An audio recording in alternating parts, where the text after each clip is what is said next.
Salut les amis. Bon, j'espère que vous allez bien. Donc je vous fais une petite vidéo parce qu'on m'a posé récemment la question pour les plastiques et je pense que ça va intéresser certaines personnes. Voilà.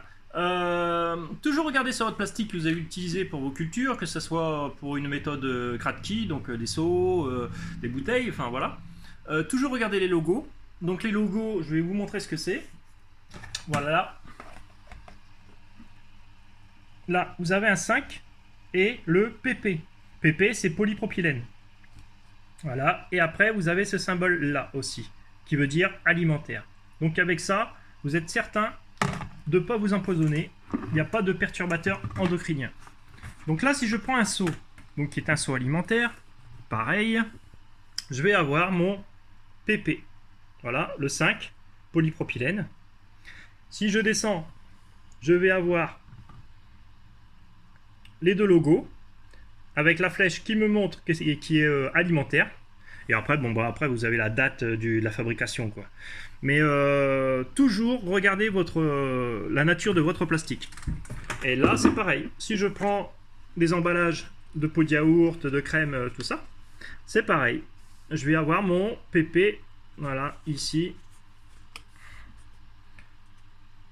Voilà, j'ai mon PP, je ne sais pas si on voit bien. Voilà, PP5. Et après, toujours le petit logo avec le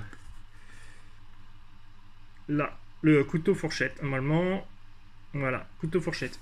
Là, c'est pareil. Hein. Là, vous allez avoir toujours les mêmes logos, hein, PP5. Parce qu'il n'y a pas de perturbateur endocrinien. Donc, vous pouvez y aller, vous pouvez faire vos pots pour vos cultures. Vous n'aurez pas de soucis. Voilà. Et après, si vous voulez faire vos cultures dans des poubelles, des bacs plastiques, regardez toujours, vous avez toujours le logo, c'est la loi, donc c'est comme ça. Après, je vois qu'il y a beaucoup de personnes qui font ça dans des tubes PVC gris. Le tube PVC gris, il est fait pour les eaux usées, c'est-à-dire il n'a pas nature à être alimentaire. Et donc, il est toxique. Il est toxique à certaines façons, c'est-à-dire comment si on met ces tubes dehors au soleil, il y a un échauffement, donc ça va chauffer l'intérieur du tube et tout ce qui est perturbateur endocrinien, tout ça, ça va se libérer, ça va se mélanger à la solution nutritive, ça va se mélanger à vos légumes, vous allez ingérer les perturbateurs endocriniens. Ce qui fait que on se plaint des agriculteurs pour les pesticides, tout ce qu'ils mettent engrais, tout ça, enfin des trucs pas bons pour la santé. Et là, vous rajoutez une bonne dose de perturbateurs endocriniens, ce qui est un peu bête. Voilà.